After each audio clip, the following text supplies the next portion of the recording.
तुकाराम मुंढे यांचा एक धडाकेबाज निर्णय जो आहे तो आता समोर आलेला आहे। शालेय विद्यार्थ्यांसाठी हा त्यांच्या आरोग्यासाठीचा मोठा निर्णय आहे। राज्यातील शालेय विद्यार्थ्यांचे आरोग्य जपण्यासाठी आणि त्यांना सकस, सुरक्षित व संतुलित आहार मिळवून देण्यासाठी अन्न व औषध प्रशासनाचे अत्यंत आक्रमक भूमिका घेतली आहे।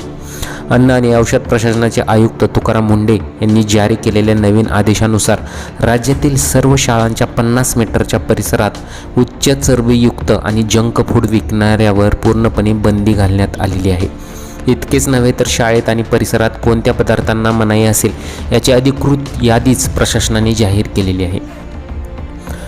नवीन नियमावलीनुसार शाळेच्या 50 मीटरच्या अंतरात येणारी दुकाने, खाद्यपदार्थांचे स्टॉल्स आणि पुरवठादारांना भारतीय अन्न सुरक्षा आणि मानके प्राधिकरणाचे FSSAI सर्व निकष पाळणे अनिवार्य केलेले आहे। राज्यातील 22 महिन्यांच्या बालकांपासून ते 12वीच्या वर्गातील विद्यार्थ्यांना आणि शासकीय निशासकीय अनुदानित तसेच विना अनुदानित शाळा, वसतिगृहे व अंगणवाड्या हे नियम लागू त्यांना सुद्धा राहतील।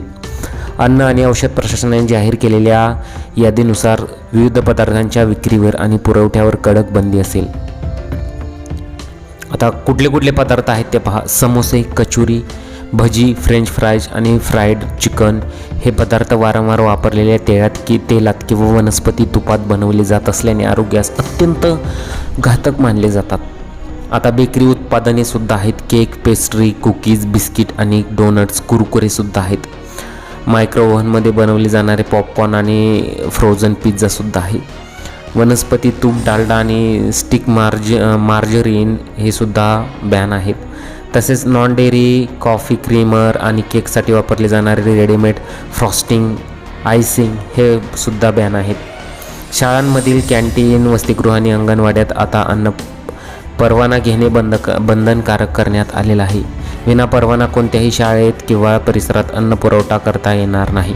नियम मोडणाऱ्या दुकानदारांवर, स्टॉल धारकांवर आणि शाळा व्यवस्थापकांवर अन्न सुरक्षा कायद्याअंतर्गत कठोर कारवाई केली जाईल असा स्पष्ट इशारा आयुक्त तुकाराम मुंढे यांनी दिलेला आहे।